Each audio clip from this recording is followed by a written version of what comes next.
Halo guys, balik lagi sama Mimin. Kali ini Mimin bakal membawakan alur cerita manhwa baru yang rilis pada Februari tahun 2025. Sekali lagi Mimin ucapkan terima kasih buat kalian yang sudah support Mimin hingga sekarang.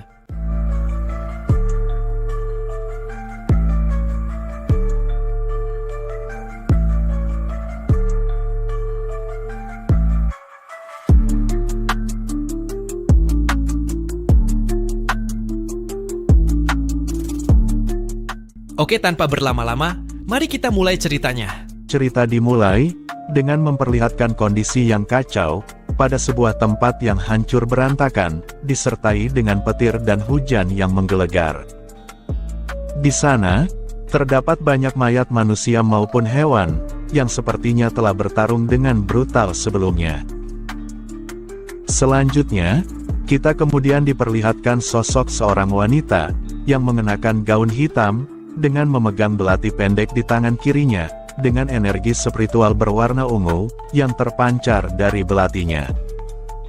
Wanita ini, kemudian memuji seorang pria yang bernama King Feng, karena telah menunjukkan kehebatannya.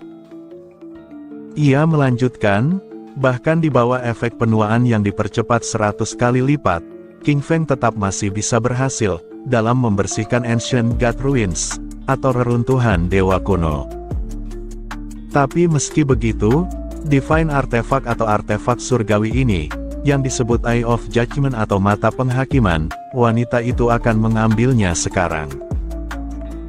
Terlihat penampakan seorang ksatria, yang mengenakan armor lengkap berwarna putih, yang saat ini dipenuhi oleh cairan merah, dan sedang bersandar pada pedangnya, di atas tumpukan mayat para monster yang ia kalahkan.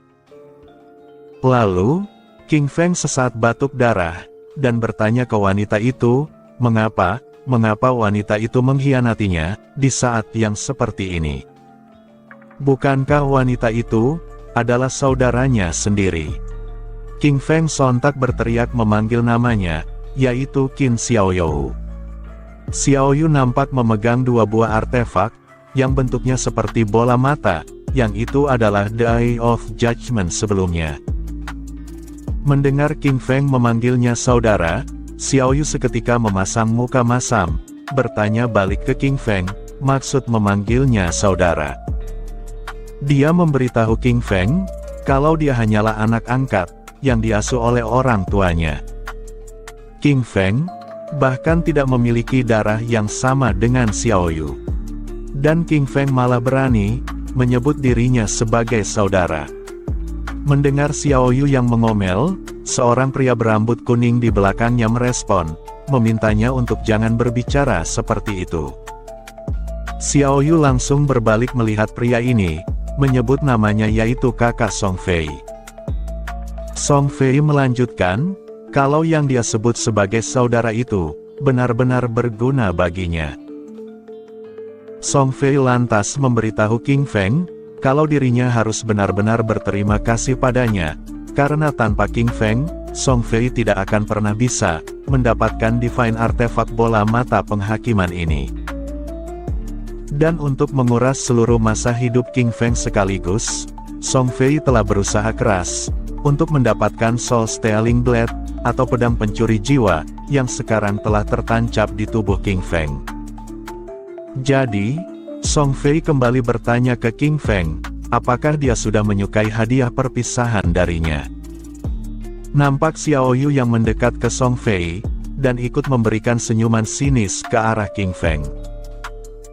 King Feng, dalam keadaan terluka parah, menyampaikan kepada Xiaoyu, bahwa dirinya telah membesarkan dia sendirian, setelah orang tua mereka meninggal. King Feng bahkan mendukung Xiaoyu untuk bersekolah, dan memenuhi segala kebutuhannya. Tetapi, setelah game Dajjal ini turun ke dunia, King Feng bahkan rela mempertaruhkan hidupnya berkali-kali, hanya untuk kebahagiaan Xiaoyu. King Feng mengakui, bahwa ia telah benar-benar salah, dalam menilai Xiaoyu, yang dia anggap sebagai saudaranya yang tersayang. Mendengar perkataan King Feng ini, Xiaoyu lalu merespon, kalau setelah orang tua mereka meninggal, King Feng terus saja mencampuri hidupnya, memerintahnya, dan bahkan mengendalikannya. Sebelumnya, saat Song Fei dan dirinya membutuhkan perlindungan King Feng ternyata masih cukup berguna. Namun sekarang, setelah mereka memiliki Divine Artifact ini, maka satu-satunya nilai keberadaan King Feng telah menghilang sepenuhnya. Sesaat kemudian, Song Fei lalu melesat ke arah King Feng, mengambil dua rapiernya, dan berteriak menyuruh King Feng untuk mati dengan damai. Sebagai gantinya, Song Fei akan menjaga Xiao Yu dengan baik untuknya. King Feng, meskipun dirinya sulit untuk berdiri, berkata kepada Song Fei, bahkan jika ia mati, ia tidak akan membiarkan Song Fei lolos begitu saja. King Feng, meski sudah kehilangan kedua bola mata miliknya, yang ternyata adalah Divine Artifact tadi, berusaha mengangkat pedangnya, dan bertarung dengan Song Fei. Namun, karena Song Fei lebih prima, Song Fei pun berhasil menebas kepala King Feng, dan menerbangkannya ke udara. Selanjutnya, kita kemudian mulai menceritakan perihal apa yang terjadi. Jadi, pada tahun 2025, sebuah game yang bernama God Forsaken, atau Tuhan yang ditinggalkan, telah turun ke dunia. Selama seseorang tertidur, mereka akan secara paksa ditarik masuk ke dalam dunia game tersebut. Dan satu-satunya mata uang dalam game yang berlaku adalah masa hidup mereka sendiri. Dan dengan kematian, itu akan menyebabkan hilangnya rentang hidup, sedangkan jika berhasil membunuh monster, maka itu akan menambahkan rentangnya. Di sini kita dapat melihat bahwa terdapat orang-orang yang mengenakan pakaian ala dunia fantasi, yang satu mengenakan armor, dan yang satunya lagi menggunakan tongkat sihir. Mereka nampak terpaksa untuk bertarung melawan monster raksasa yang muncul bertujuan menguras kehidupan mereka. Player, itu sebutannya, dapat menghabiskan rentang hidup mereka untuk membawa kemampuan yang mereka dapati dalam game, dan dibawa ke dunia nyata. Player yang kuat, dapat menghancurkan kendaraan tempur tank dengan tangan kosong, mengiris pesawat dengan pedang, dan bahkan menahan ledakan nuklir, dengan menggunakan tubuh mereka sendiri. Intinya mereka tiba-tiba menjadi sakti mandraguna. Terlihat sosok penyihir, yang berpijak pada lingkaran sihir, mengeluarkan banyak petir biru dari langit, dan menghancurkan bangunan kota di sekitarnya. Sejak saat itu, dunia seketika berubah drastis, dan kekacauan akhirnya menyebar. King Feng, yang telah kita ketahui di awal, berjuang bertahan hidup bersama saudara perempuannya, menanggung kesulitan yang tak terhitung jumlahnya. Dan King Feng, nyaris tidak berhasil masuk ke dalam 100 negara, dengan kekuatan global teratas. Setelah King Feng mengatasi bahaya yang tak terhitung jumlahnya itu, dan berhasil lolos dari kematian berkali-kali, akhirnya, King Feng berhasil menaklukkan reruntuhan dewa kuno.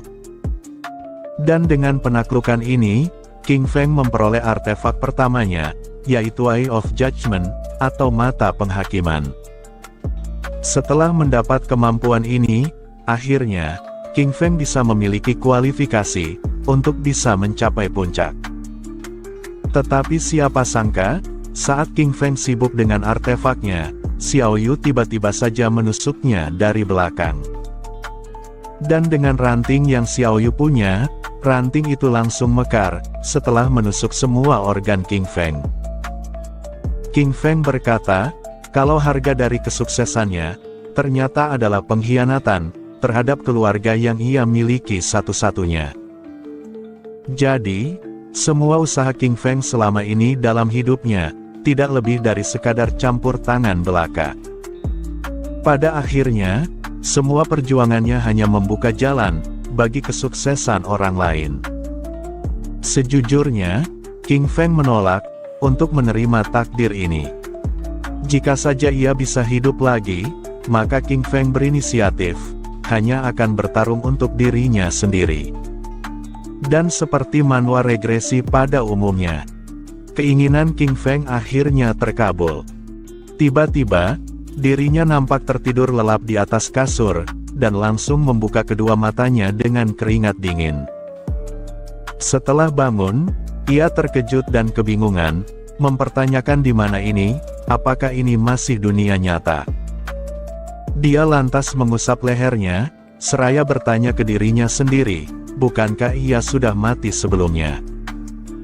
Dan saat ia mengecek waktu di HP-nya, ia sekali lagi terkejut, mendapati bahwa hari ini, berada di tahun 2025. Sambil melihat ke jendela luar, ia berpikir, kalau mungkinkah, King Feng terlahir kembali, ke 9 tahun yang lalu, hari di mana game God Forsaken turun. Ya, inilah manhwa yang berjudul, Sang Assassin Level God. Tak lama kemudian, nampak Xiao Yu yang menendang pintu rumah King Feng, dengan ekspresi wajah yang galak. Xiao Yu lalu memanggil King Feng, berkata bahwa King Feng ternyata benar-benar di rumah, lantas mengapa dia tidak menjawab teleponnya. King Feng sepertinya mencoba menenangkan pikirannya, dengan mengambil segelas air di pagi hari, sambil melirik ke arah Xiao Yu yang datang. Di dalam hati, King Feng membenarkan dugaannya, kalau hari ini, adalah hari di mana game God Forsaken itu berlangsung. Hari ini, berdasarkan pengalaman di garis waktu sebelumnya, Xiao Yu dan dirinya bertengkar hebat, karena masalah terkuat Song Fei. Di depan King Feng saat ini, terlihat Xiao Yu yang mengamuk, menendang tempat sampah hingga terbalik, seraya bertanya ke King Feng, perihal apa-apaan maksud perkataannya kemarin. Xiao Yu memberikan alasan, kalau dirinya hanya ingin pergi mendukung saudara Song Fei, jadi mengapa King Feng malah memperdalam masalah ini. Xiao Yu menegaskan, kalau King Feng bahkan tidak mengerti, betapa pentingnya bagi Xiao Yu, untuk mendukungnya kali ini. King Feng melanjutkan perkataannya di dalam hati, bahwa sebelum game dimulai, Song Fei, yang merupakan seorang idol underground yang cukup terkenal, berhasil menggaet Xiao Yu, sebagai fans beratnya. Orang yang bernama Song Fei ini, tampak glamor di permukaan, tetapi pada kenyataannya, dia adalah seorang bajingan, yang telah menipu banyak penggemar wanitanya, hingga mereka kehilangan uang dan bahkan keperawanan mereka. Maka dari itu, untuk mencegah Xiao Yu tertipu, King Feng di kehidupan sebelumnya, selalu melarangnya untuk bergaul dengan pria itu. Tetapi pada akhirnya, Xiao Yu menuduh King Feng di akhir hayatnya, kalau King Feng telah mengendalikan hidupnya. Sekarang kita kembali ke perkataan Xiao Yu, yang sedang mengamuk ke King Feng. Xiao Yu berkata, kalau para kelompok dan Fengel itu, sudah mulai mengganggu minat Song Fei. Maka dari itu, Xiao Yu berniat untuk mendukungnya lebih jauh. Ditambah lagi, para penguntit dan fans Sasaeng itu menjijikan, mereka selalu menempel ke Song Fei, seperti halnya sebuah plester lengket. Sekarang, Song Fei sedang dalam keadaan krisis, dan King Feng di sini, malah terus-menerus menghalangi Xiao Yu, memotong uangnya, dan tidak membiarkannya untuk naik peringkat. Xiao Yu sepenuhnya akan menyalahkan King Feng, jika Xiao Yu berakhir seperti udang kecil ke depannya. Dan karena King Feng sibuk dengan kata hatinya, Xiao Yu kembali menatapnya dengan tajam, bertanya apakah King Feng tuli. Xiao Yu bicara padanya, dan kenapa King Feng bertingkah, seolah-olah tidak mendengar semua ocehannya. Semua karena King Feng, yang membuat dirinya turun peringkat bulan ini. Jadi, kalau King Feng tidak memberinya uang untuk naik peringkat, maka Xiao Yu akan melakukan sesuatu. Tetapi, sebelum perkataan kasar Xiao Yu selesai, King Feng langsung menampar pipinya, dengan ekspresi yang sangat kesal. Xiao Yu tentunya kaget dan terkejut, mendapati rasa sakit ditampar tiba-tiba. Xiao Yu otomatis jatuh ke lantai, seakan dirinya sama saja seperti sampah yang ia hamburkan sebelumnya. Lalu setelahnya, Xiaoyu yang dalam keadaan bonyok mulai menangis, berkata kepada King Feng, bahwa ia tidak menyangka, dia benar-benar memukulnya. King Feng dengan tatapan tajam memberitahu Xiaoyu, bahwa hari ini dirinya tidak punya waktu, atau sedang dalam mood yang buruk, untuk berdebat dengannya. Tetapi kalau Xiaoyu terus menggonggong padanya, maka King Feng akan menghancurkan mulutnya itu. King Feng menjelaskan, kalau ini adalah uang peninggalan orang tua mereka, jadi tidak peduli seberapa keras ia bekerja selama bertahun-tahun, King Feng tidak akan pernah menyentuh 1 sen pun. Dan jika Xiaoyu tetap bersikeras mengambilnya, King Feng lalu melemparkan kartu kredit ke kepalanya, berkata dengan tegas, bahwa ia akan mengembalikan semuanya pada Xiaoyu hari ini. Sambil berjalan ke pintu kamarnya, King Feng lanjut menambahkan, kalau demi orang tua mereka berdua, King Feng tidak akan merendahkan diri, hingga dirinya berada di level yang sama seperti Xiaoyu. Tetapi, King Feng meminta Xiaoyu untuk mendengarkan ini baik-baik. Bahwa mulai sekarang, ia, atas nama King Feng, tidak akan punya saudara perempuan lagi, yang tabiatnya seperti Xiaoyu. Setelah menyampaikan semua itu, King Feng lalu menutup pintu kamarnya, meninggalkan Xiaoyu yang pipinya bengkak, dan menatap King Feng dengan air mata. Saat King Feng berada di kamar, di sini ia melanjutkan ceritanya. Di kehidupan masa lalunya, untuk melindungi saudara perempuannya, yaitu Qin Xiaoyu, King Feng telah kehilangan banyak kesempatan. Terlalu banyak secret treasure atau harta karun, dan juga dungeon, yang membutuhkan eksplorasi yang beresiko, yang membuat King Feng menyerah. Selain itu, King Feng juga penasaran, jika ia hidup tanpa beban ini, seberapa jauh sekiranya ia bisa melangkah. Di sini kita dapat melihat King Feng, yang mengambil 2 butir obat tidur, lalu dengan segelas air yang telah ia ambil sebelumnya, ia pun meminum obat tersebut. Sambil minum, ia kembali berkata dalam hati, bahwa kali ini, King Feng akan menggunakan pemahamannya tentang game, yang berasal dari masa lalunya. Hal itu bertujuan, untuk tetap berada di depan semua orang. Jadi pada akhirnya, Qin Xiaoyu, sekarang kau sudah hidup sendirian. Dan untuk pria Songong Song Fei, King Feng telah membulatkan tekad, untuk secara pribadi mengambil kepalanya. Terlihat aura ungu yang terpancar dari tubuh King Feng, lalu sesaat kemudian, ia pun tertidur dan memasuki dunia game. Pintu dimensi terbuka, dan memperlihatkan King Feng yang berjalan melewatinya, disertai dengan aura biru tua, yang menyala-nyala bagaikan api.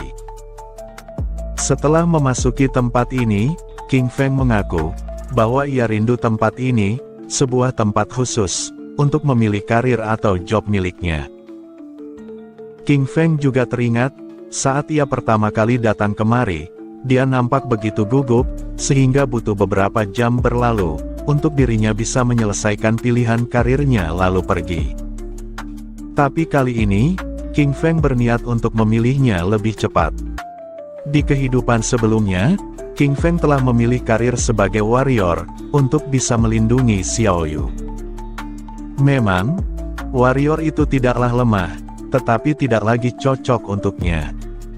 Dan tanpa beban di sisinya yaitu Xiaoyu, King Feng merasa, ia akan bisa menyelesaikan tugas solo lebih cepat. Di sini, mobilitas dan waktu reaksi, adalah yang terpenting. Maka dari itu, King Feng telah memutuskan, bahwa di kehidupan kali ini, ia akan memilih karir sebagai assassin. Setelahnya panel sistem muncul, memberitahu King Feng, bahwa Divine Artifact Eye of Judgment, atau mata penghakiman, berhasil diikat untuknya. Menyadari hal ini, King Feng sempat terkejut melihatnya. Lalu panel sistem menambahkan, bahwa artefak mata penghakiman, kini sudah diaktifkan. Sistem kemudian menjelaskan atribut unik dari artefak ini, yang dimana terdapat otoritas pasif. Saat King Feng memasuki Forsaken Game, maka King Feng akan secara otomatis mendapatkan profesi dan talent dengan peringkat tertinggi. King Feng lalu menoleh ke arah samping, berkata bahwa artefak Eye of Judgment telah lebih dekat ke King Feng setelah dirinya mengalami regresi. King Feng baru paham kalau seperti ini cara kerjanya. Jadi, selama artefak ini mengakui pemiliknya, bahkan jika dicuri, itu tetap tidak berguna. King Feng berspekulasi bahwa mungkin saja dirinya kembali ke masa lalu, semuanya karena artefak ini.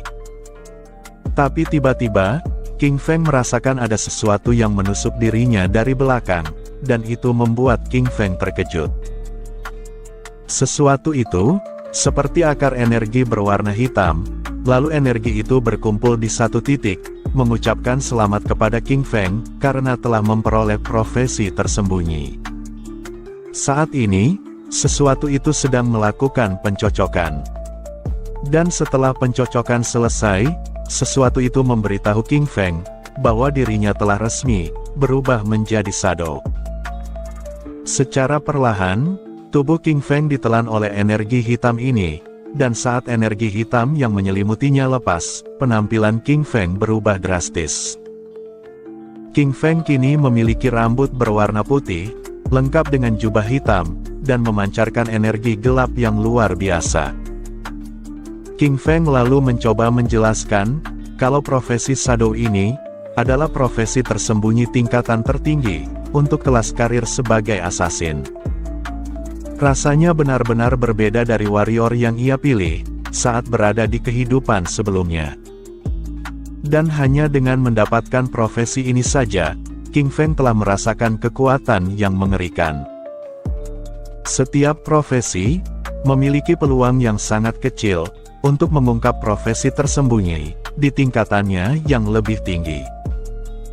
Dan Authority of Judgment telah benar-benar menjadikan kemungkinan ini menjadi suatu kepastian. King Feng bertanya-tanya, perihal apa sebenarnya itu?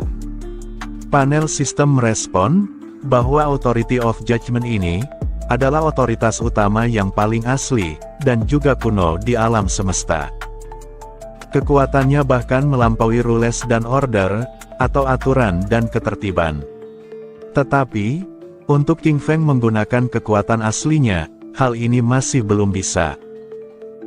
Alasannya, karena King Feng tidak memiliki divinity atau keilahian, tetapi sebagai gantinya, efek pasifnya saja yang aktif. Mendengar itu, King Feng seketika terkejut, mempertanyakan perihal otoritas utama, yang melampaui rules dan order, alias aturan dan ketertiban. King Feng kembali cerita, kalau di kehidupan sebelumnya, setelah 7 tahun game Forsaken dimulai, seorang player kuat, berhasil meninggalkan God's Abandoned Realm, atau alam dewa yang ditinggalkan, dan berhasil mencapai Realm of Order, atau alam ketertiban. Baru pada saat itulah, umat manusia mulai mengetahui, tentang keberadaan Order's Power, atau kekuatan ketertiban. Tetapi pada kenyataannya, bahkan setelah bertahun-tahun kemudian, tidak ada seorang pun yang pernah memperoleh Power of Order ini. King Feng tidak pernah menduga, kalau sekarang, di awal perjalanannya, ia telah memperoleh otoritas utama, yang melampaui rules dan order itu. Selama King Feng bisa meninggalkan alam dewa yang ditinggalkan, dan mencapai alam ketertiban untuk memperoleh keilahian, maka King Feng yakin, dirinya bisa mengaktifkan otoritas ini. Sepertinya, mulai saat ini, King Feng mempunyai tujuan lainnya dalam hidup ini. Setelah memahami semua itu, panel sistem kemudian melapor, kalau pilihan profesi King Feng telah selesai, dan dipersilahkan untuk memasukkan alias, atau nickname gamenya. Menyadari dirinya harus memasukkan alias, King Feng sesaat berpikir nama apa yang bagus. Dan karena profesinya lahir dari Shadow, maka King Feng memilih untuk memasukkan nama Shadow. Panel sistem mengonfirmasi bahwa nama alias King Feng saat ini adalah Shadow. Sistem kemudian membawa King Feng untuk memasuki alam dewa yang ditinggalkan. Sambil membawa King Feng, panel sistem juga menjelaskan, kalau alam ini adalah tanah yang hancur, dipenuhi dengan monster yang tak terhitung jumlahnya. Jadi, King Feng diharapkan berhati-hati, karena mereka akan selalu siap untuk mencabik-cabik tubuh King Feng, dan bahkan mencuri masa hidupnya. Panel sistem menyarankan, agar King Feng mengabaikan kota, memilih untuk membunuh monster. Maka dengan itu, King Feng akan mendapatkan umur, yang dapat diperdagangkan setelahnya. Tetapi, jika King Feng malah mati dalam game, maka King Feng akan kehilangan separuh umur atau masa hidupnya, baik yang dapat diperdagangkan, ataupun yang tidak dapat diperdagangkan. Saat ini, King Feng diteleportasi ke Shell Town, yang merupakan zona aman. Tidak ada monster di sini, dan player tidak dapat saling menyerang. Namun, kecepatan kehilangan umur akan meningkat sebanyak 1 kali.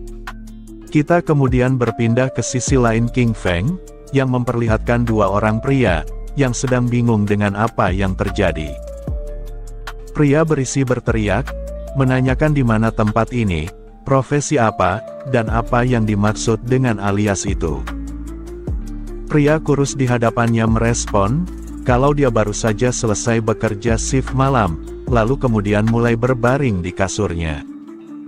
Dia kebingungan, apakah ini semacam halusinasi?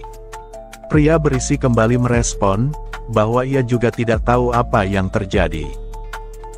Dirinya baru saja makan sepanjang malam dan akhirnya terlelap, lalu kemudian berakhir di tempat ini. Pria kurus itu lalu mencubit pipinya, merasakan rasa sakit yang sama, sehingga membuatnya berpikir, kalau ini bukanlah mimpi. Sepertinya, mereka telah ditarik masuk ke dalam sebuah game atau semacamnya. King Feng yang mendengar pembicaraan mereka, juga tidak menyangka, kalau sudah banyak orang yang tertarik masuk paksa ke game ini. Dan perlu diingat, ini adalah kali pertama game Forsaken muncul, dan semuanya terjadi begitu cepat. Di dalam hati, King Feng kembali berkata, bahwa tak lama lagi, tokoh-tokoh kuat dari berbagai negara, akan muncul silih berganti, dan membentuk kembali tatanan dunia ini. Jika player lain berniat untuk mendahului mereka, maka mereka tidak punya pilihan lain, selain tidak tinggal diam, dan memilih latihan, tidak menunggu siapapun. Orang-orang sekitarnya, yang melihat penampilan King Feng, tentunya penasaran, dan mempertanyakan profesi apa itu, mengapa penampilannya sangat berbeda, dengan profesi yang mereka ambil. Yang lain merespon, bahwa ia tidak tahu, tetapi dari dagger yang berada di tangannya, bisa jadi orang ini, mungkin adalah seorang asasin. Seorang player yang juga memilih asasin, ikut membalas, bahwa ia juga seorang asasin, tetapi mengapa, ia tidak memiliki penampilan sekeren itu. King Feng terus berjalan melewati mereka, lalu kemudian mulai berhenti, karena melihat lingkaran sihir teleportasi yang tiba-tiba muncul. Di sana terdapat 4 orang, 3 pria dan 1 wanita, di mana mereka nampak kesakitan, selain karena diserang oleh monster, mereka juga belum terbiasa dengan teleportasi secara tiba-tiba. Dan di sini mereka baru tahu, jikalau mereka mati di sekitaran tempat ini, maka mereka akan dikembalikan lagi ke kota. Setelah kembali berdiri, mereka mengeluarkan kekesalan mereka, mendapati kalau monster liar yang mereka lawan terlalu kuat. Bahkan 1 gigitan dari monster itu, membuat mereka dalam keadaan setengah mati. Salah seorang dari mereka bertanya, perihal bagaimana caranya, agar mereka berhasil melawan monster tersebut. Yang lain juga nampak kesal, memberikan fakta bahwa bukankah monster itu, hanyalah monster crawler level 1 yang lemah. Mengapa mereka hanya berhasil mengambil sepertiga dari nyawanya, setelah bertarung mati-matian bersama-sama?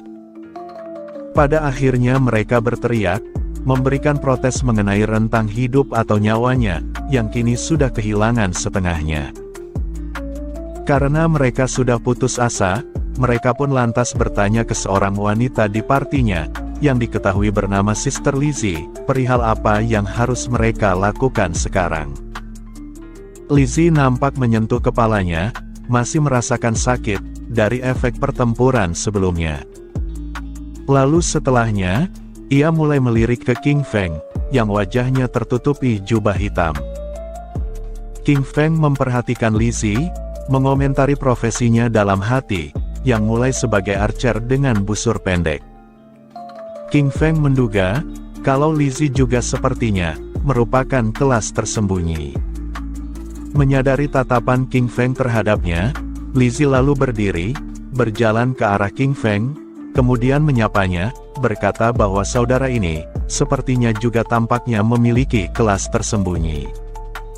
Lizzie menawarkan King Feng, untuk bergabung ke dalam partinya. Alasannya, karena monster di luar sana sangat kuat, sehingga mereka tidak bisa menghadapinya sendirian. Lizzie cerita, kalau parti mereka, sudah pernah dihabisi sekali, jadi mereka punya pengalaman dari situ. Mendengar cerita Lizzie ini, King Feng jadi bingung, bertanya kembali dalam hati, apakah pengalaman yang dimaksud Lizzie, adalah pengalaman sudah terbunuh. King Feng lalu menjawab singkat penawaran Lizzie, bahwa itu tidak perlu.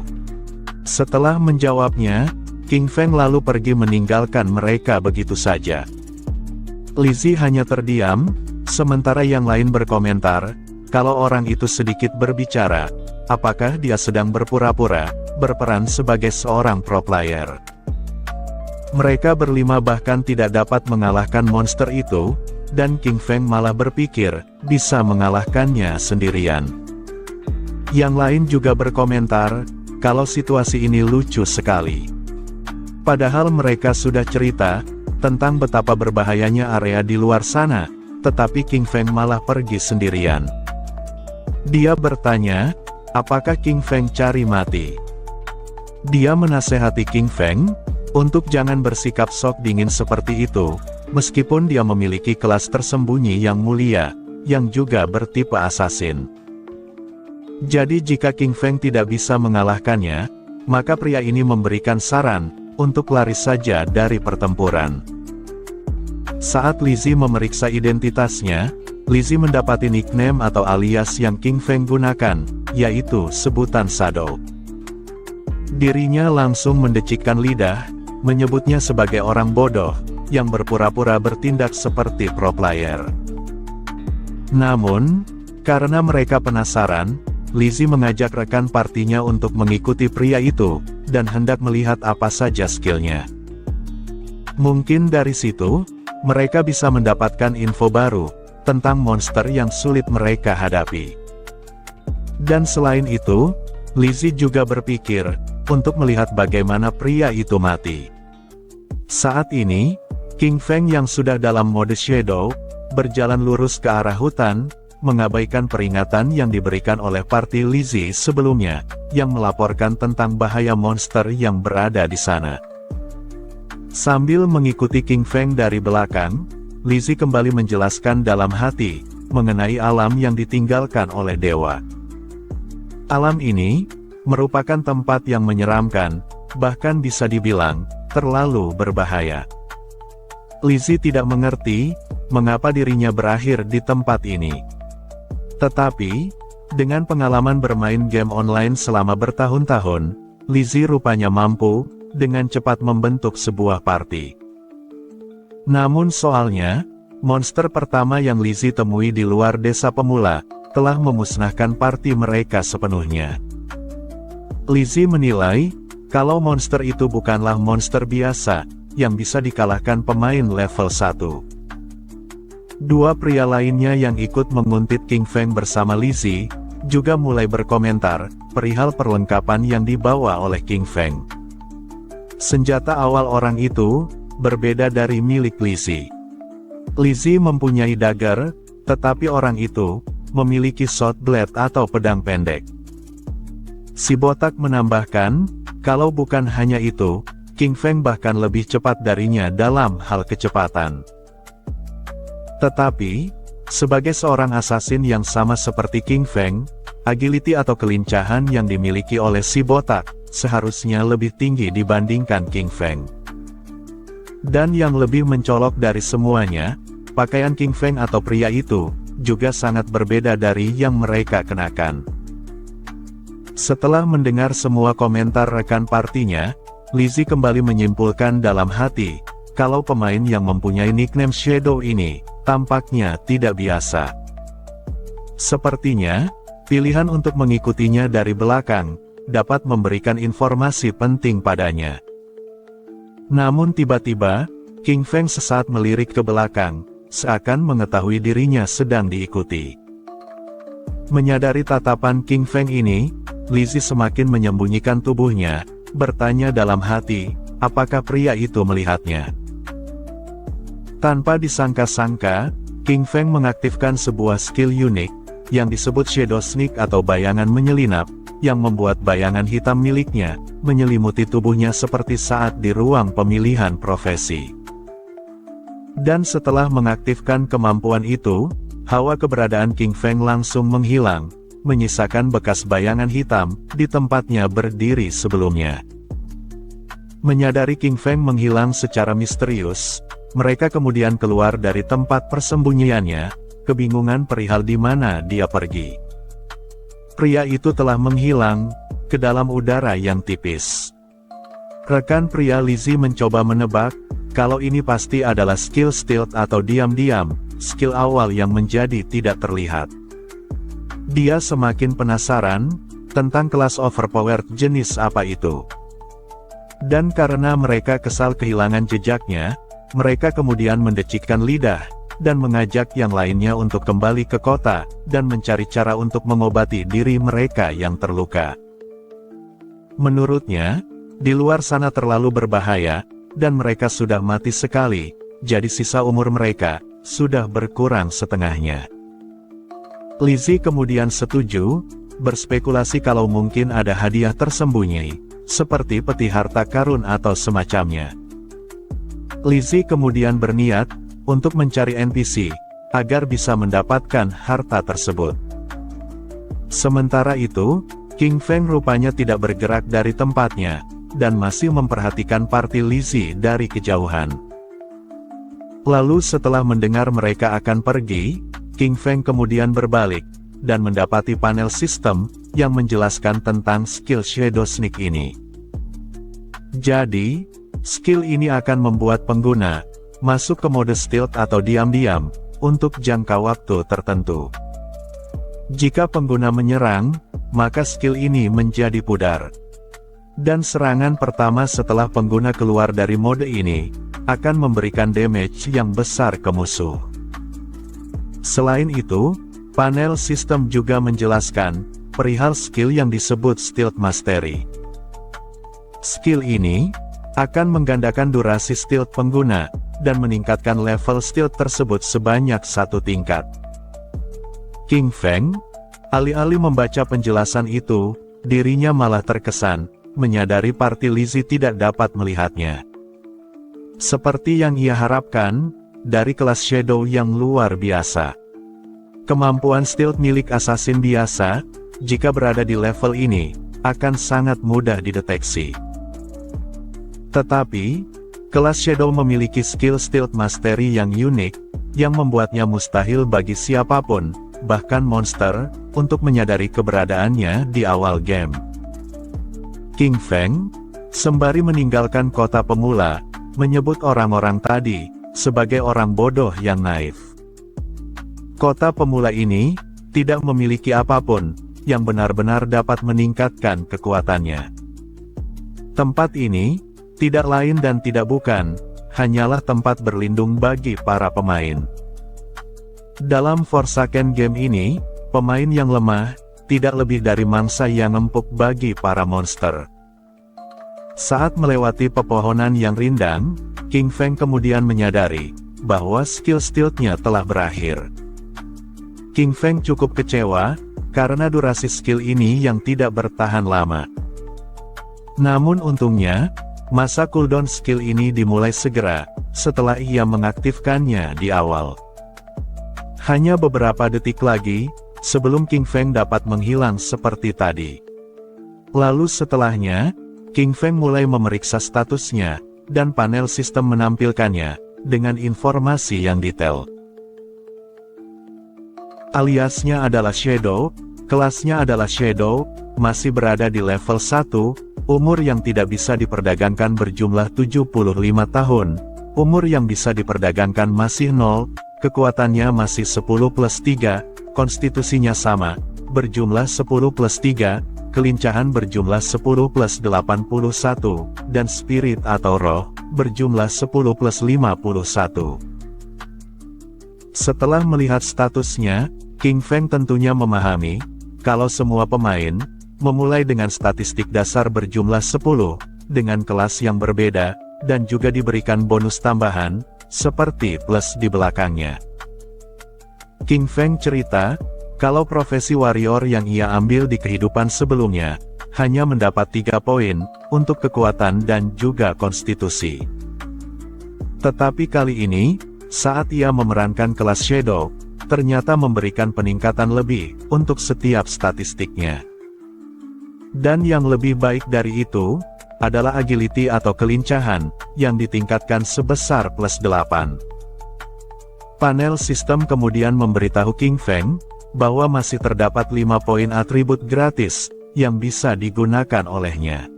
Melihat ini, King Feng lanjut menambahkan, bahkan dirinya masih mempunyai 5 poin gratis, untuk dialokasikan ke statistik yang ia inginkan. Secara umum, sebagian besar pemain, akan mengalokasikan poin mereka, ke dalam kekuatan atau roh, untuk meningkatkan kekuatan serangan fisik mereka, atau magic alias sihirnya. Tetapi, King Feng yang sudah mempelajarinya, memahami bahwa itu adalah kesalahan besar. King Feng kemudian mengklik stat agility, dan menambahkan 5 poin gratis tadi, untuk meningkatkan kelincahannya. Panel sistem melaporkan, bahwa King Feng telah mengalokasikan semua poin atributnya, untuk agility atau kelincahan. King Feng melanjutkan penjelasannya, kalau kunci untuk menjadi kuat, adalah meningkatkan kelincahan. Di awal game, tidak peduli bagaimana pemain mengalokasikan poinnya, monster akan selalu memberikan damage yang sangat besar, kepada pemain yang melawannya. Jadi, satu-satunya cara, untuk membunuh monster tanpa terkena damage, adalah dengan meningkatkan kelincahan, dan juga speed, atau kecepatan gerakannya. Saat King Feng selesai menjelaskan, tiba-tiba saja terdengar geraman monster, yang berada duduk di balik pepohonan.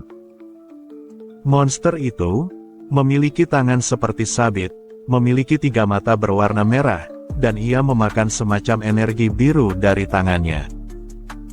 Panel sistem pun mengidentifikasi, kalau itu adalah monster crawler level 1, berada di kelas normal, dan sedang tahap berevolusi.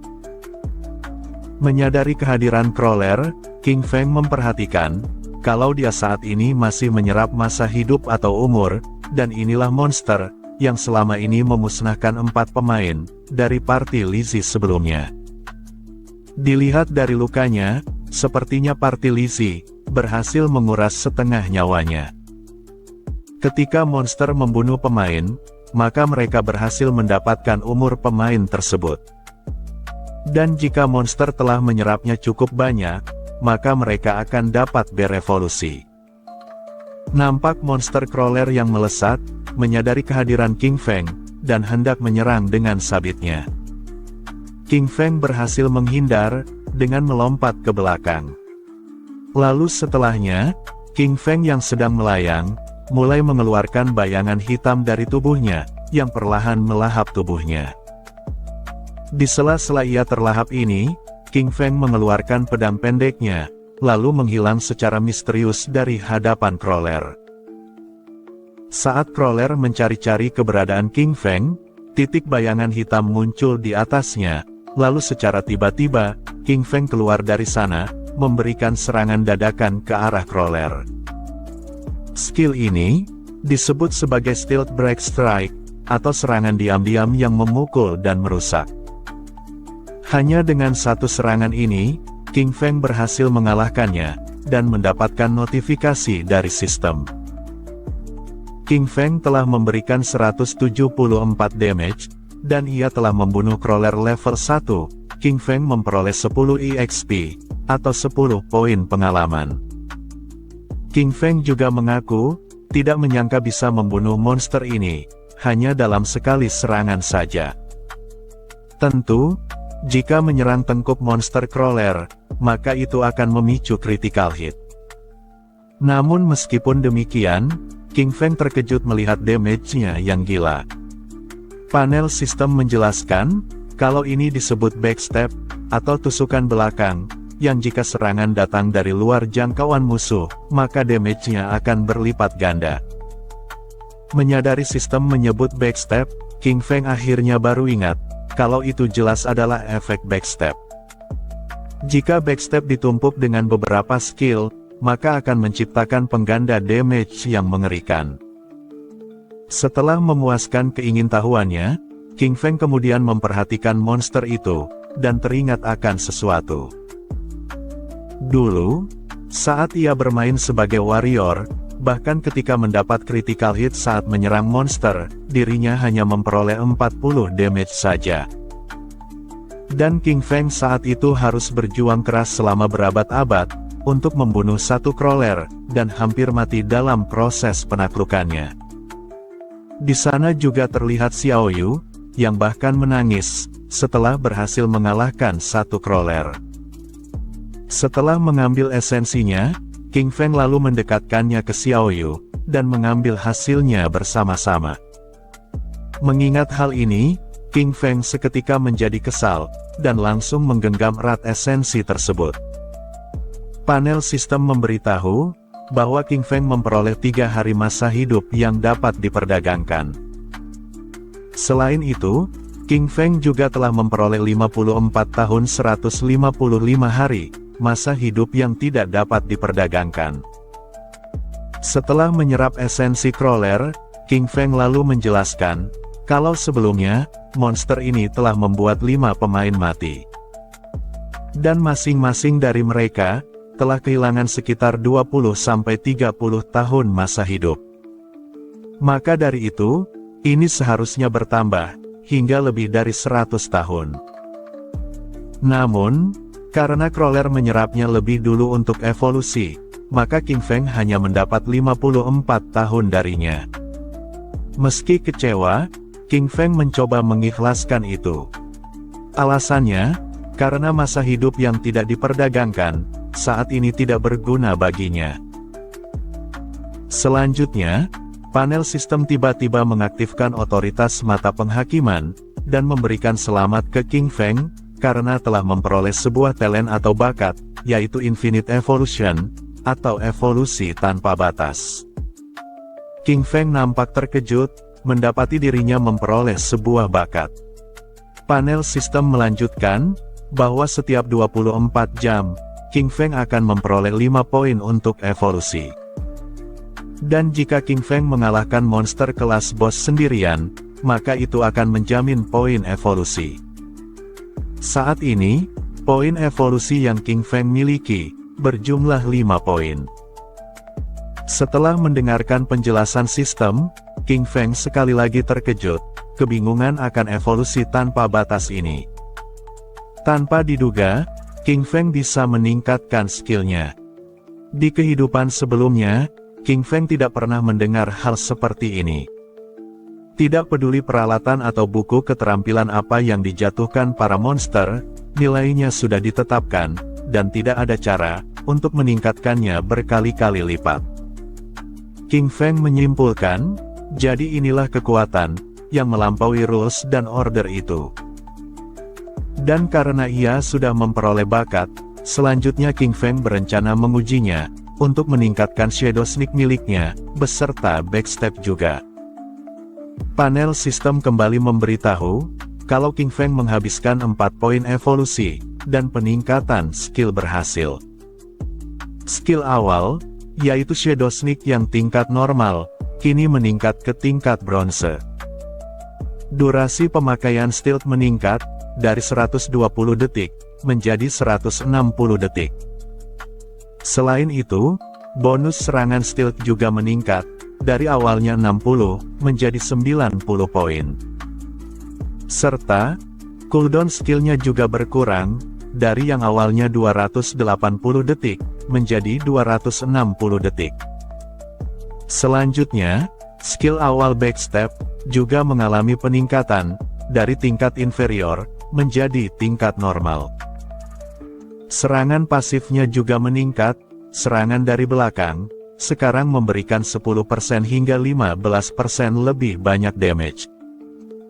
Setelah mendapatkan semua notifikasi itu, King Feng lalu mengulangi, bahwa sekarang, Shadow Sneak bisa berlangsung selama 16 detik. Dan dengan tumpukan skill Stealth Mastery, durasinya bertambah 2 kali lipat, menjadi 32 detik. Dengan durasi stealth yang diperpanjang ini, King Feng sekarang dapat mempertahankan invisibilitasnya, seakan menjadi permanen. Jika skillnya ditingkatkan lebih awal, dirinya bahkan dapat membunuh crawler tadi, dalam keadaan nyawa yang penuh. Sesaat kemudian, terdengar suara seorang pria, yang menyinggung King Feng di belakang.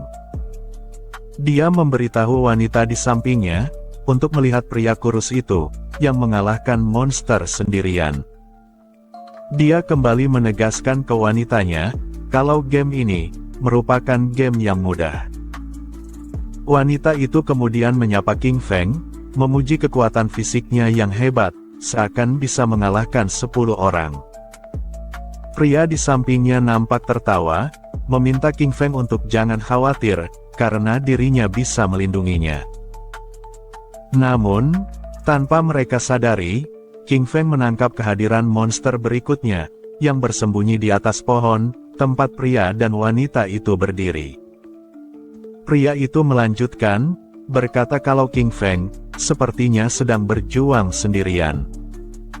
Dia menawarkan diri, untuk mencari King Feng, atau membantu penaklukannya. King Feng, yang menyadari monster itu adalah Nurturer, seketika menggunakan bayangan hitamnya, untuk menghilangkan keberadaannya. Menyadari sosok King Feng menghilang, wanita itu bertanya, mengapa pria itu menghilang begitu saja? Pria di sebelahnya merespon, kalau mungkin pria kurus itu takut, karena melihat otot kekarnya yang dibungkus armor. Pria itu lanjut tertawa, setelah menyombongkan dirinya. Namun, di tengah ia tertawa ini, monster Nurturer kemudian turun dari pohon, dan siap melahap keduanya. Menyadari angin besar dari atas, pria dan wanita itu kemudian kaget, melirik ke atas, menanyakan apa itu. Dan karena mereka tidak sempat menghindar, pada akhirnya, mereka pun mati dilahap oleh Nurturer itu, dan hanya menyisakan tangannya saja. Di hadapan King Feng saat ini, terdapat Nurturer level 1, yang berada di tingkat bronze. Dan Nurturer ini, juga memunculkan Spider level 1, yang berada di kelas normal.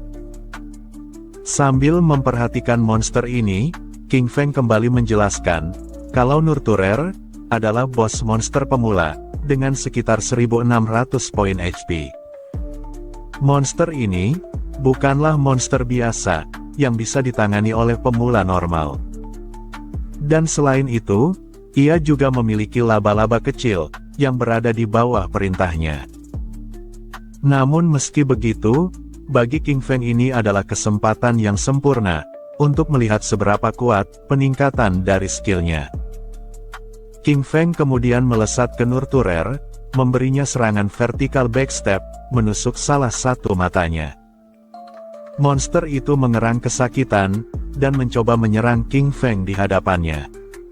Tetapi, dengan menggunakan Shadow Sneak, King Feng berhasil menghindari serangan Nurturer, dan menghilang dari sana. Nurturer terus mengerang, menyadari bahaya yang mengancam dirinya. Panel sistem kembali memberikan notifikasi, bahwa King Feng telah memberikan 338 damage, yang termasuk weak point attack, atau poin karena menyerang titik lemah musuh. King Feng, yang sudah kembali bersembunyi di balik pohon, mengaku hampir saja dirinya menerima serangan fatal. Untung saja, King Feng memiliki kelincahan yang tinggi, sehingga ia bisa menghindar tepat waktu. Jika serangan Nurturer berhasil mengenainya, maka dengan HP 130 miliknya, dirinya pasti akan langsung terbunuh. Namun meski berhasil menghindar, panel sistem memberitahu, kalau King Feng telah menerima 5 damage. Meski begitu, King Feng merasa cukup puas, karena serangan terakhirnya, bisa menghasilkan 300 damage ke monster Nurturer. King Feng tertawa sesaat, lalu mendefinisikan rasanya yang luar biasa. Sementara itu, Nurturer yang menyadari King Feng bersembunyi, segera menebas semua pohon yang berada di sekitarnya. King Feng menyadari, Nurturer kini masuk ke mode mengamuk. Menurutnya, monster-monster ini cukup cerdas, mereka tidak akan hanya berdiri di sana, dan menerima pukulan dari lawan. Tampaknya, Nurturer menyerang membabi buta, untuk menemukan lokasi King Feng. Dan selain itu, laba-laba kecil di sekitarnya, juga kini lebih waspada, akan sekecil apapun. Mulai sekarang, King Feng memahami, bahwa ia tidak bisa menyerbu mereka, dengan tindakan yang gegabah. Tetapi, jika tebakan King Feng benar, maka strategi ini akan berhasil. Nurturer yang sibuk meratakan sekitar, tidak sempat menyadari lemparan batu King Feng, yang telah dilapisi dengan skill invisible-nya. Dan batu itu, berhasil mengenai Nurturer, tepat pada bagian abdomen atau perutnya, yang memberikan 299 damage, akibat menyerang titik lemahnya. Rupanya, ini benar seperti yang dipikirkan oleh King Feng. Damage utama yang ia hasilkan, berasal dari bonus serangan stealth, dan juga peningkatan kelas skillnya. Jadi, hanya dengan melempar batu ke musuh, tetap menghasilkan damage yang solid. Yang harus King Feng lakukan, hanyalah menunggu Shadow Sneak selesai masa cooldown, lalu kembali melemparkan batu ke Nurturer. Batu tersebut, akan memicu bonus serangan penyergapan, seperti backstab dan serangan titik lemah. Saat ini, lemparan batu King Feng selanjutnya, menciptakan 279 damage, dengan kondisi menyerang titik lemah, yang mengenai bagian cephalothoraxnya, atau bagian kepala dadanya. Lalu, setelah memberikan serangan, King Feng kembali mengaktifkan skill Shadow Sneak kembali. Tetaplah bersembunyi, sampai masa cooldown Shadow Sneak selesai, dan menyerang Nurturer lagi. Di lain sisi, kita kemudian berpindah ke kota pemula, yang membunyikan toa, memberitahukan leaderboard update. Saat ini, pemain dengan alias Shadow, telah berhasil membunuh Nurturer kelas bronze, dan menjadi orang pertama, yang mencapai level 2 di kota pemula. Cell Town Leaderboard, sekarang telah aktif. Semua orang yang mendengar notifikasi ini, nampak terkejut dan kebingungan, melihat nama Shadow, telah meningkat ke level 2, sebagai pemain pertama. Para pemain mulai bertanya-tanya, mengenai apa-apaan ini, dirinya bahkan sudah 2 kali dibunuh oleh monster kelas bawah, dan masih tidak mengerti apa yang terjadi. Dan ditambah lagi, seseorang sudah mengalahkan bos sendirian, tepat hari pertama peluncuran gamenya. Mereka yang penasaran dengan Shadow, bertanya kepada yang lain, apakah ada di antara mereka, yang mau memperkenalkannya ke pro itu. Yang lain masih dibuat terkejut, saat mendapati pemain tersebut, melakukan solo kill, atau menyerang tanpa party. Yang lain mengiyakan, menyebut bahwa buktinya, adalah leaderboard yang hanya menunjukkan satu nama. Si botak yang melihat nama itu, sontak bertanya ke Lizzie dengan keringat dingin. Bukankah alias Shadow ini, adalah si pria kurus, yang baru saja keluar sendirian ke hutan itu? Lizzie mengiyakan, Tetapi ia juga penasaran, bagaimana cara pria itu mencapai level 2 secepat ini. Sejujurnya, ini tidak masuk akal, apalagi pria itu juga membunuh bos sendirian. Pria berambut hitam di belakang Lizzie menambahkan, kalau party mereka bahkan tidak bisa menangani monster kelas bawah. Dan dia malah mengalahkan bos bronze sendirian. Apakah ini termasuk lelucon? Dirinya bahkan sempat mengira, apakah mungkin ini adalah kesalahan sistem. Selain itu, pria dan wanita yang sempat bertindak sombong di hadapan King Feng sebelumnya, merasa keheranan, mendapati kabar bahwa ada pemain yang membunuh laba-laba besar itu. Tetapi, dari yang ia perhatikan sebelumnya, masih ada beberapa laba-laba kecil di sekitarnya, yang tentu memiliki kekuatan yang mengerikan. Pria itu bertanya, perihal siapa sebenarnya Shadow ini. Si wanita berambut kuning mencoba menebak, kalau mungkinkah, itu adalah assassin tersembunyi yang tadi. Kembali ke King Feng, saat ini panel sistem menjelaskan panjang lebar, mengenai pencapaian yang King Feng peroleh. King Feng telah membunuh Nurturer kelas bronze, memperoleh 300 poin pengalaman, memberikan selamat padanya, karena telah mencapai level 2, King Feng juga memperoleh 2 poin evolusi, leaderboard sel tahun terbuka, memperoleh 1 poin reputasi, dan terakhir, pengumuman di seluruh sistem, telah dikeluarkan. King Feng, sembari menyerap esensi Nurturer, berkata bahwa saat laba-laba besar ini mati, yang kecil-kecil pun mulai berhamburan tak tahu arah. King Feng merasa kesal, karena seharusnya ia menghabisi yang kecil lebih dulu, agar bisa mendapatkan lebih banyak EXP. Panel sistem kembali mengeluarkan notifikasi, bahwa King Feng telah memperoleh 46 jangka hidup, yang bisa diperdagangkan, dan buku skill, yang disebut Greedy Hand atau buku tangan serakah kelas bronze, mendapat korosif dagger atau dagger karatan kelas bronze, menambahkan kekuatan sebanyak 35 poin, kelincahan sebanyak 4 poin. Persyaratan, meningkat ke level 1, dan King Feng juga mendapat poin evolusi tanpa batas, sebanyak 2 poin. King Feng terpaku pada buku Greedy Hand, dan ia tidak menyangka, kalau bos bronze seperti Nurturer, akan menjatuhkan skill assassin kelas dewa. Panel sistem merici buku skill Greedy Hand ini, yang berada di kelas bronze. Buku skill assassin ini, setelah pengguna mempelajarinya, maka pengguna dapat menggunakannya pada monster yang terbunuh. Efeknya, akan memberikan peluang sebesar 20%, untuk memperoleh loot atau rampasan tambahan, dan persyaratannya, harus mencapai level 1. King Feng kembali menambahkan, kalau skill ini, secara signifikan dapat meningkatkan perolehan rampasan. Di akhir game nanti, mengalahkan bos yang kuat, akan memiliki kemungkinan 20%, untuk mendapatkan rampasan tambahan ini. King Feng sempat teringat, pada kehidupannya yang lalu, di sana ada seorang pria, di Guild God Slayer, atau pemburu dewa, yang kekuatan tempurnya biasa saja. Tetapi, karena dia memiliki skill penambahan rampasan ini, pria itu menjadi salah satu petarung, yang paling dicari oleh banyak orang. Dia bahkan memiliki pengawal pribadi, yang bersedia mengawalnya kemana-mana. Namun setelah ia teringat akan hal itu, King Feng lanjut menyadari sesuatu.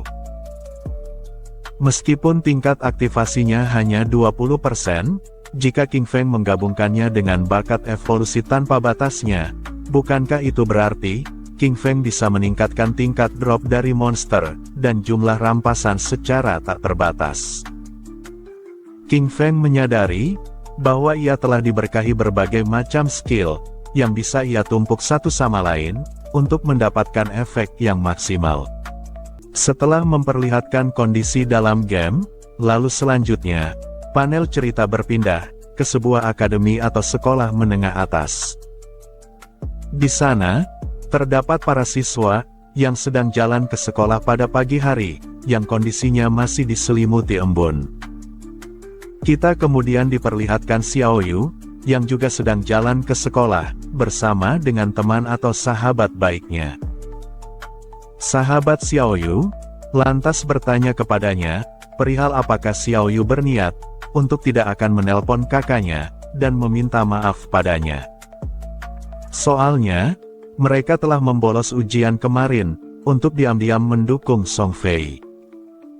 Gadis ini yakin, kalau kakak Xiao Yu pasti sangat marah, saat mengetahui tindakannya ini. Xiao Yu, meskipun dinasehati oleh sahabatnya, mengatakan dengan tegas, bahwa dirinya tidak melakukan kesalahan apapun, jadi mengapa dirinya harus meminta maaf. Selain itu, tanpa kakaknya ini, mereka pasti tidak akan hampir terlambat, waktu masuk kemarin ke konsernya. Xiao Yu berpikir, kalau orang yang meminta maaf, seharusnya adalah kakaknya. Mendengar Xiao Yu memberontak, sahabatnya hanya bisa menghela napas, berkata bahwa kakaknya, padahal sudah memperlakukan Xiao Yu dengan sangat baik. Sahabatnya mengaku, kalau terkadang, dirinya benar-benar iri pada Xiao Yu, karena memiliki saudara laki-laki, yang memiliki sikap perhatian berlebih, atau overprotective seperti itu padanya. Namun, saat ia mendengar pembelaan tentang kakaknya, Xiao Yu nampak semakin kesal, dan berkata kalau kakaknya itu, selalu saja ikut campur dalam urusan kesehariannya. Xiao Yu merasa, kalau kakaknya itu, seperti bukan terasa saudara baginya. Menurut Xiao Yu, kakak Song Fei sudah cukup, untuk menjadi pengganti kakaknya itu. Berpindah dari topik ini, sahabatnya kemudian lanjut bertanya, ngomong-ngomong, apa yang sudah terjadi pada wajah Xiao Yu? Xiao Yu dengan gagap berbohong, kalau dirinya sudah tersandung dan jatuh.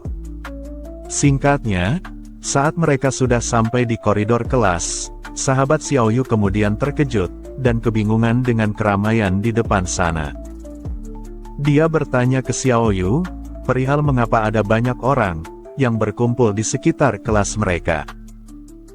Saat sahabatnya berusaha untuk mendekat, hendak melihat apa yang terjadi, terlihat ekspresi pria yang berdiri di hadapannya, yang nampak keringat dingin. Saat ini, di sekitar pria yang tertidur di atas meja, terlihat dua orang temannya, yang menyaksikan fenomena aneh ini dengan panik. Teman kelas mereka, yang diketahui bernama Zhang Wei, tiba-tiba opasitasnya berubah menjadi transparan. Melihat hal itu, sahabat Xiao Yu tentunya ikutan panik, dan bertanya apa yang terjadi pada Zhang Wei. Pria tinggi di depannya merespon, bahwa ia juga tidak yakin, tentang apa yang terjadi. Sebelumnya, Zhang Wei sempat bilang ke teman-temannya yang lain, kalau dirinya mengantuk dan ingin tidur siang. Tetapi, saat mereka kembali menoleh ke arahnya, Zhang Wei telah berubah menjadi seperti ini.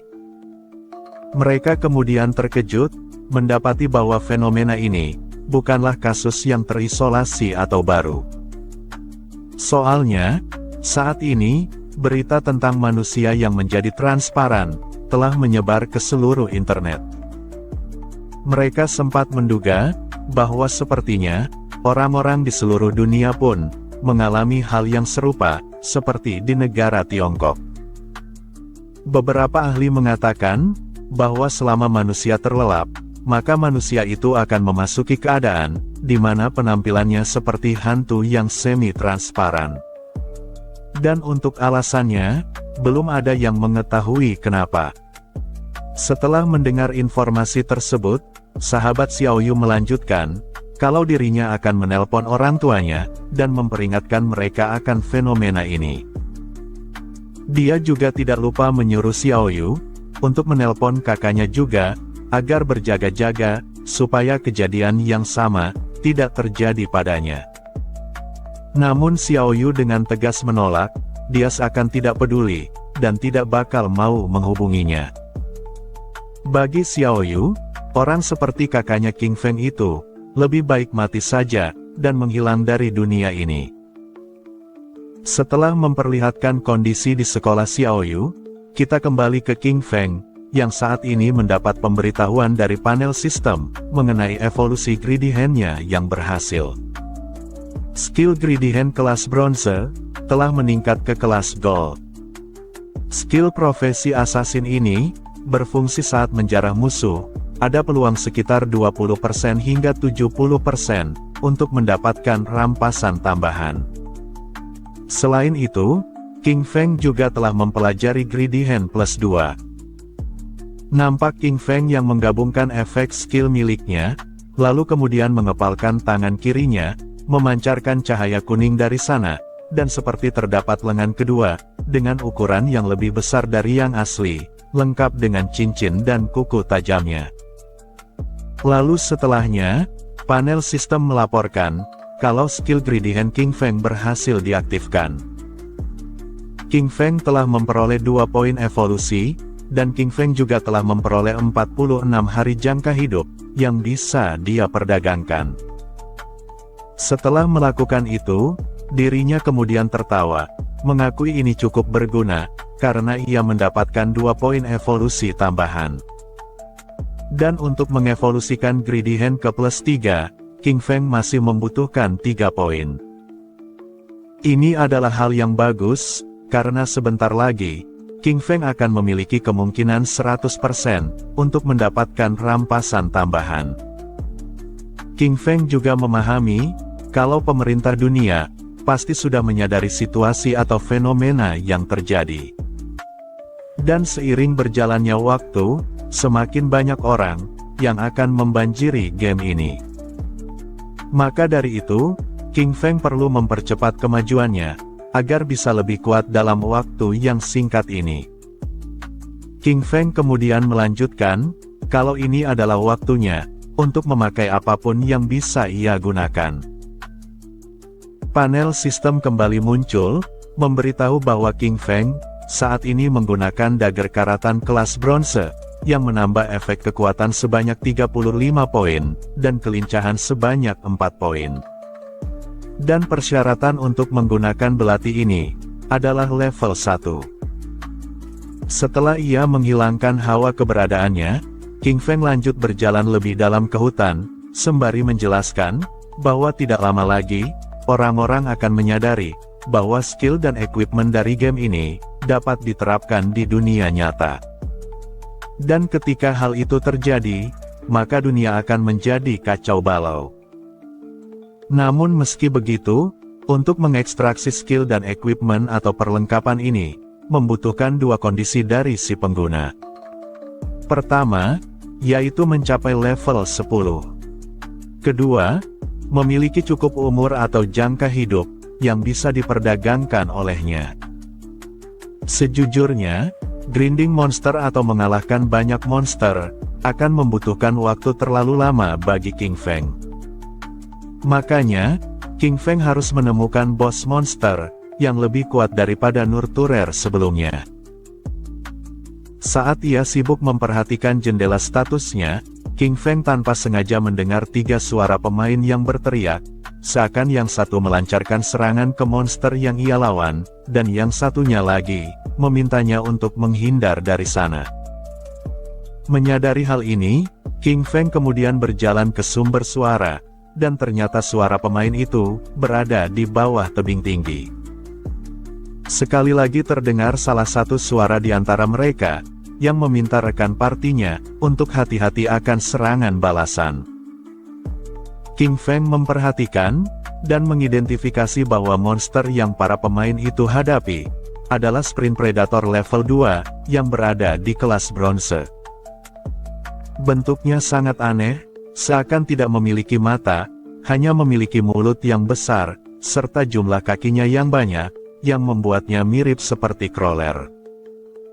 Selain itu, para pemain yang melawan monster ini, diantaranya ada yang berprofesi sebagai warrior, memiliki senjata tameng dan gada. Dan rekannya yang lain, berprofesi sebagai archer atau pemanah, dan yang satunya lagi, berprofesi sebagai penyihir. Menyadari monster itu berada di kelas bronze, membuat King Feng tertawa dalam hati, dan mengaku inilah waktu yang tepat. Tetapi, saat ia perhatikan salah seorang pemain dengan profesi warrior itu, King Feng menyadari kalau itu adalah Wang Meng. King Feng tidak menyangka kalau dia akan bertemu dengan Wang Meng di sini, dan akhirnya mengonfirmasi tentang rumor yang pernah ia dengar di kehidupan sebelumnya. Rumor itu menyebutkan, konon, saat Wang Meng pertama kali masuk ke game Forsaken ini, dia mengumpulkan seluruh tim pemain kelas tersembunyi. Jadi, keenam anggota partinya adalah pengguna kelas tersembunyi. Nampak Wang Meng yang kesusahan, lalu kemudian berteriak, mengaktifkan skill Holy Barrier, atau pelindung suci. Seketika, muncul sebuah tameng transparan berwarna kuning, yang dapat menahan serangan monster Sprint Predator. King Feng melanjutkan, kalau kelas tersembunyi Wang Meng, adalah Holy Shield Warrior, atau pejuang dengan tameng suci.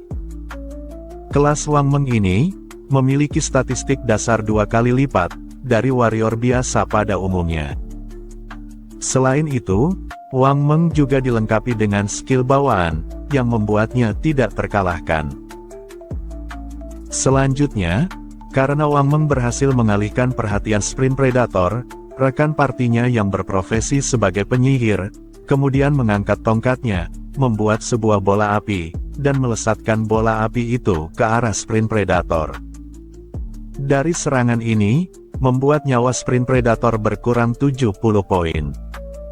King Feng di atas tebing melanjutkan, kalau penyihir itu, juga merupakan pengguna profesi tersembunyi kelas penyihir, yang disebut sebagai prophet atau nabi.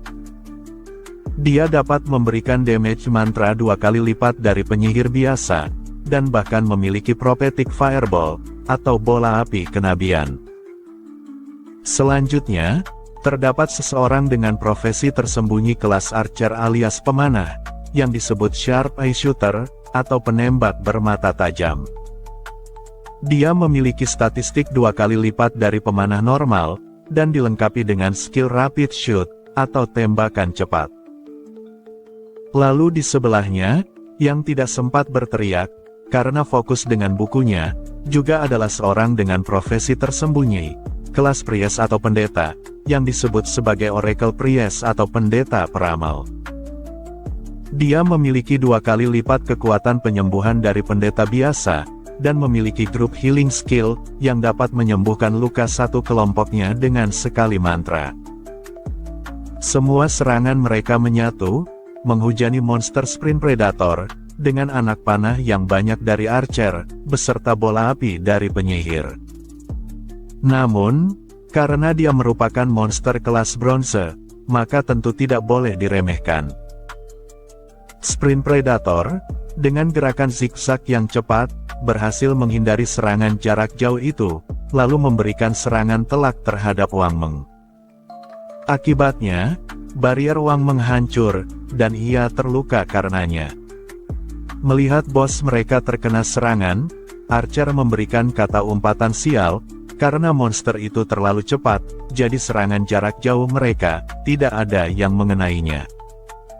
Pendeta kembali membaca mantra, dan memberikan efek penyembuhan ke Wang Meng. Wang Meng, yang masih dalam proses penyembuhan, meminta pendeta untuk menjaganya tetap hidup, sementara yang lain, dimintai untuk terus menyerang.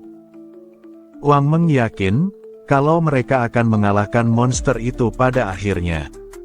King Feng yang mendengar Wang Meng berkata begitu, mengaku bahwa Wang Meng memang selalu optimis. Tetapi sayangnya, Wang Meng sepertinya lupa, kalau ia saat ini berada di alam liar. Jika pertarungan berlarut-larut, maka para monster yang lain, juga akan ikut terlibat dalam pertarungan mereka.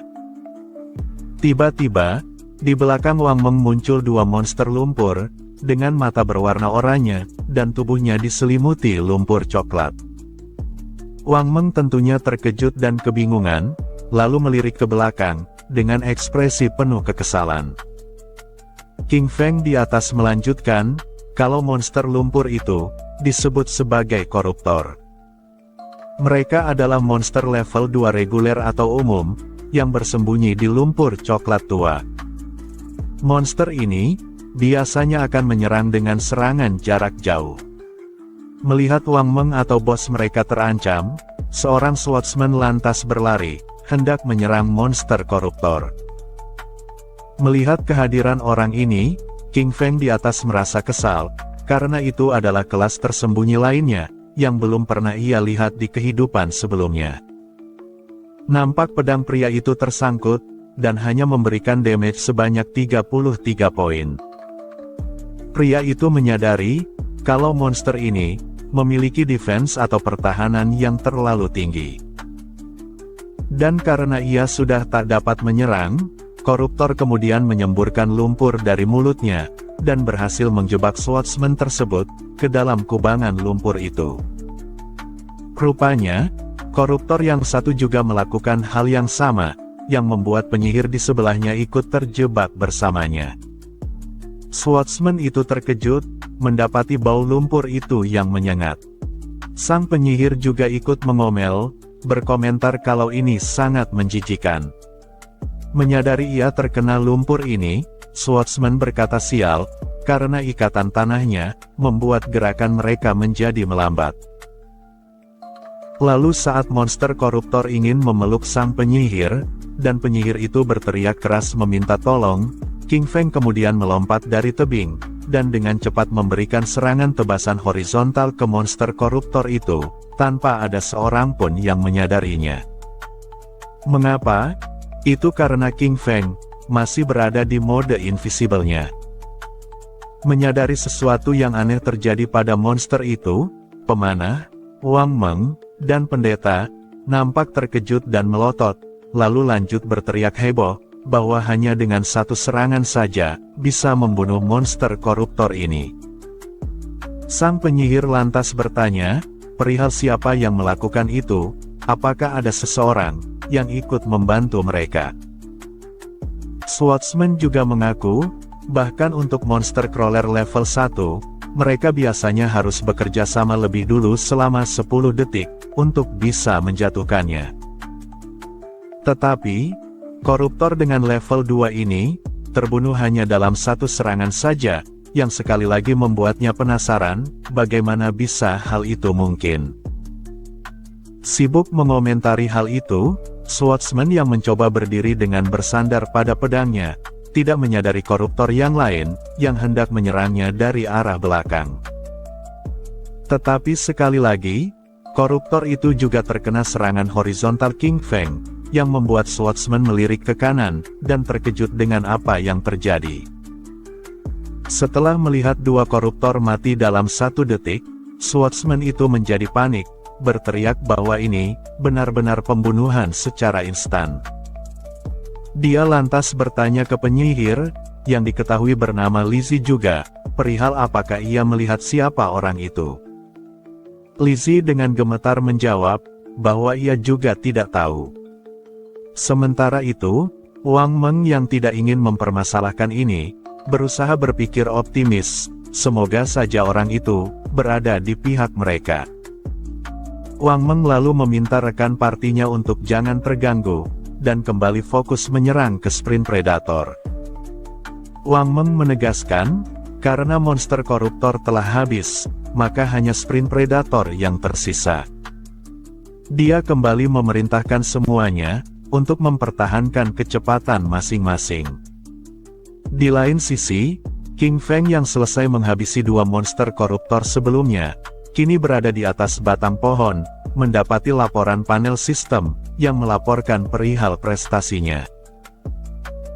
King Feng telah membunuh monster koruptor level 2, dan telah mendapatkan 40 poin pengalaman, mendapatkan 1 poin evolusi, serta mendapatkan skill book atau buku skill, yang disebut Venom Dart atau panah bisa ular, yang berada di kelas common atau umum. Selain itu, King Feng juga mendapatkan 8 hari jangka hidup, yang dapat ia perdagangkan. Menyadari dirinya mendapatkan Venom Dart, sebuah skill dengan damage racun jarak menengah yang sempurna, King Feng lantas berniat, untuk segera mengevolusinya. Setelah mengklik evolusi, panel sistem kembali muncul, melaporkan bahwa skill Venom Dart kini meningkat ke +2 dengan kelas Silver. Penjelasan mengenai skill assassin ini, yaitu pengguna dapat melempar anak panah beracun yang mematikan, dengan jangkauan maksimal 14 meter. Dampaknya akan memberikan 120 damage serangan, saat mengenai sasaran pengguna, dan akan memberikan status Venom, atau keracunan. Cooldown skill ini, berada dalam jangka waktu 5 detik. Dan untuk persyaratan penggunaannya, pengguna setidaknya harus mencapai level 2. Dan dengan munculnya status Venom pada target, maka akan memberikan damage 50% berkelanjutan, atau efek damage of time per detik, yang akan berlangsung selama 5 detik. Dan skill ini, sayangnya tidak dapat ditumpuk dengan skill yang lain. Setelahnya, kita kembali diperlihatkan Wang Meng, yang fokus melawan Sprint Predator.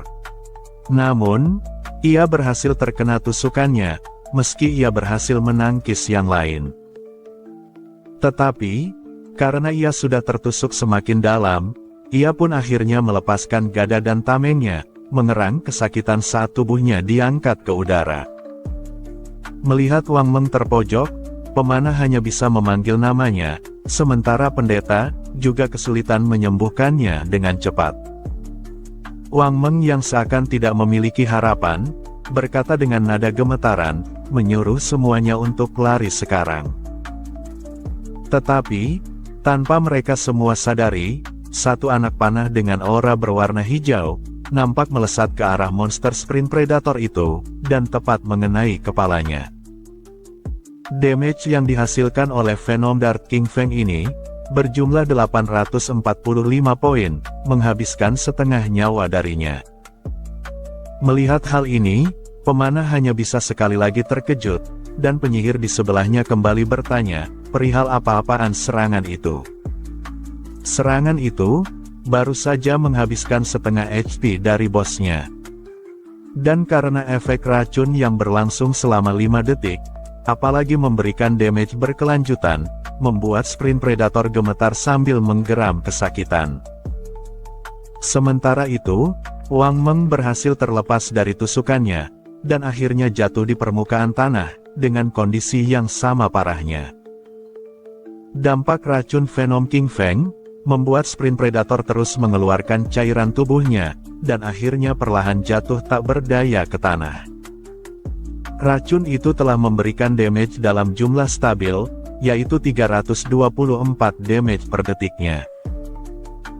Lalu, panel sistem memberitahu King Feng, karena King Feng telah memberikan lebih dari 90% damage ke Sprint Predator, maka rampasan esensinya, akan menjadi milik King Feng. Tak lama setelahnya, Sprint Predator kelas bronze akhirnya mati, dan King Feng berhasil membunuhnya. King Feng telah memperoleh 600 poin pengalaman, dan sistem juga mengucapkan selamat ke King Feng, karena telah mencapai level 3. King Feng juga telah memperoleh 2 poin evolusi, dan serta mendapatkan 55 hari jangka hidup, yang dapat ia perdagangkan. Setelah menerima semua notifikasi itu, King Feng lanjut berkata dalam hati, bahwa ia tidak menyangka, kalau damage dari Venom Dart dari waktu ke waktu, dapat memicu kemampuan pasif dari kelas assassin miliknya. Dan dengan skill stealth ini, King Feng tetap tidak bisa terlihat, sehingga dapat melempar Venom Dart tanpa batas.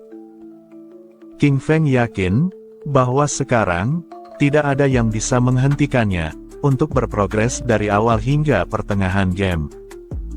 Wang Meng yang terduduk, kemudian berkata gila, tidak menyangka akan melihat damage sebesar itu. Wang Meng bertanya-tanya, apakah yang barusan membantunya, bukanlah seorang manusia. Nampak esensi Sprint Predator berkumpul ke satu titik, lalu secara tiba-tiba, esensi itu langsung lenyap seketika. Hal ini membuat Wang Meng sekali lagi terkejut, mendapati bahwa sinar looting atau rampasan esensinya, telah menghilang begitu saja. Wang Meng, Dengan tubuh gemetaran mencoba berdiri tegap, menoleh ke kanan dan ke kiri, lalu menyatukan kedua tangannya, bertanya kepada sosok yang telah membantunya. Dia menanyakan tentang siapa namanya, dan juga mengucapkan terima kasih, karena telah menyelamatkan mereka. Lalu, suara King Feng kemudian bergema, bertanya balik mengapa Wang Meng berterima kasih. King Feng memberitahu, bahwa di alam liar, jangan mudah percaya pada orang misterius. Mendengar responnya, mereka semua langsung terdiam, lalu kemudian beranjak pergi dari sana. Wang Meng mengerti, lanjut berterima kasih atas sarannya, dan berkata bahwa mereka tidak akan mengganggu King Feng, saat King Feng memeriksa hasil rampasannya. Wang Meng kemudian memperkenalkan dirinya, namanya adalah Wang Meng, jika penolong atau King Feng membutuhkan sesuatu, maka King Feng jangan ragu untuk menemuinya. Selanjutnya penyihir juga menyapa King Feng sambil berjalan pergi, memperkenalkan dirinya yang bernama Heibulin Lizi, bertanya apakah dirinya bisa menambahkan King Feng sebagai temannya. Namun, karena pendeta merasa takut, dia kemudian menyuruh Lizi diam, dan segera kembali ke kota pemula. Setelah langkah kaki mereka menghilang, King Feng kemudian terdiam sejenak, sembari memegang esensinya. King Feng berkata dalam hati, kalau Wang Meng itu, sepertinya dapat diandalkan. Ditambah lagi, Wang Meng juga mendapatkan dukungan dari pemerintah Daxia, dan banyak sumber daya lainnya. Sejujurnya, King Feng membutuhkan saluran penjualan yang stabil, agar ia bisa menjual hasil rampasannya yang belum terpakai, kepada Wang Meng nantinya. Lalu setelah memikirkan itu, King Feng kembali mengaktifkan Greedy Hand miliknya, sambil menyerap esensi rampasan tersebut. Dengan tumpukan skill ini, King Feng telah memperoleh 3 poin evolusi, memperoleh 55 hari jangka hidup yang dapat diperdagangkan, serta memperoleh Sprint Predator Letter Grievous, atau pelindung kaki kulit Sprint Predator, yang berada di kelas bronze. Lalu King Feng memakainya, lalu panel sistem kembali menjelaskan, tentang kegunaan pelindung kaki ini. Jika pengguna mengenakannya, maka akan meningkatkan plus 9 pertahanan fisik, plus 5 ketahanan semua elemen, dan plus 15% kecepatan cooldown. Untuk persyaratan penggunaannya, yaitu pengguna harus mencapai level 2. Setelah mendapatkan semua ini, King Feng kemudian lanjut berjalan, sembari mengoceh di perjalanan. King Feng saat ini bersyukur, karena mendapatkan hasil yang bagus. Ditambah lagi, King Feng juga masih mempunyai banyak perlengkapan, dan buku skill lainnya yang belum ia pakai. Begitu penyimpanan King Feng penuh, maka King Feng akan kembali ke kota pemula, dan menukarkannya dengan jangka hidup. Kali ini, King Feng benar-benar merasa, kalau pertumbuhannya 100 kali lebih cepat, dari kehidupannya yang sebelumnya. King Feng lalu menyebut nama Song Fei, berkata bahwa ia akan segera datang padanya, bertujuan untuk menjemputnya. Jika kalian suka, jangan lupa klik subscribe, like dan share ke teman kalian. Terima kasih sudah mampir, sampai jumpa di video selanjutnya.